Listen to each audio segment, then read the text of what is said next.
আম্মুর বাসায় চলে আসলাম বেড়ানোর জন্য। তো আম্মু আমার জন্য মাংস কষা করতেছিল।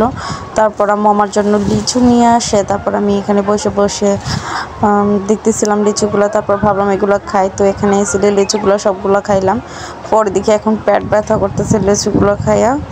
তারপর আর কি পরে আবার জুস আনছে, যে বাচ্চার জুস খেলাম। তারপর এখানে ছিল পাউরুটি, তারপর পাউরুটিগুলো খেলাম। পাউরুটিটাও ভালোই লেগেছে আমার কাছে বেশ। এসব খাওয়া দাওয়া করতেছিলাম আর সবার সাথে আড্ডা দিতেছিলাম। তো চলে আসলাম দুপুরে খাওয়া দাওয়া করার জন্য। তো এখানে আম্মু শিং মাছ দিয়ে আলু আর টমেটো দিয়ে সুন্দর ঝোল রান্না করেছিল। খেতেও খুব ভালোই লেগেছে আমার কাছে, মজাই লেগেছে খেতে। তো ভাবলাম আপনাদের সাথে শেয়ার করি কী কী খেলাম বাবার বাসায়। তো এখানে খাচ্ছি। অনেক দিন পর বাবার বাসায় চলে আসলাম। কাজ করতে করতে জীবন শেষ, আসলাম রেস্টের জন্য। তো এই তো খাবার খাচ্ছি। তারপর ভাবলাম একটু মাংসের তরকারি নেই। তারপর আম্মু আমার জন্য মাংসের তরকারি নিয়ে আসলো। দেখেন কত বড় একটা হাড় দিল।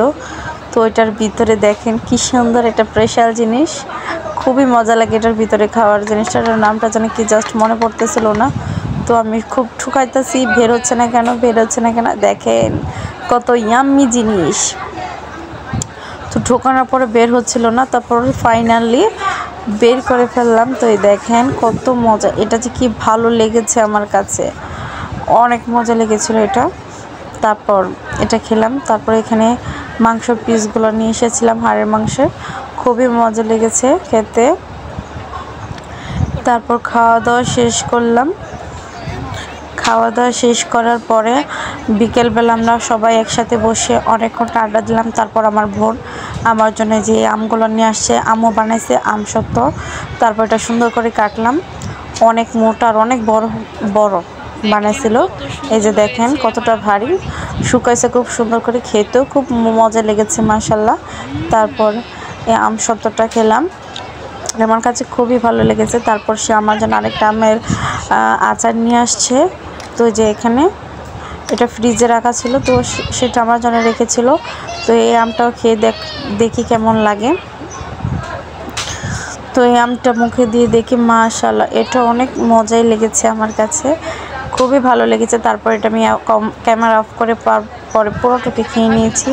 তারপর সে আমার জন্য নিয়ে আসছে বড়ইয়ের আচার। এই যে বড়ইয়ের আচার, এটা খুবই ভালো লেগেছে, এটা খেতেও খুব মজা লেগেছে। তো আমার ভিডিওটি যদি সবার কাছে ভালো লাগে থাকে তাহলে লাইক, কমেন্ট এবং শেয়ার করতে একদম ভুলবেন না, এবং আমার চ্যানেলটি সাবস্ক্রাইব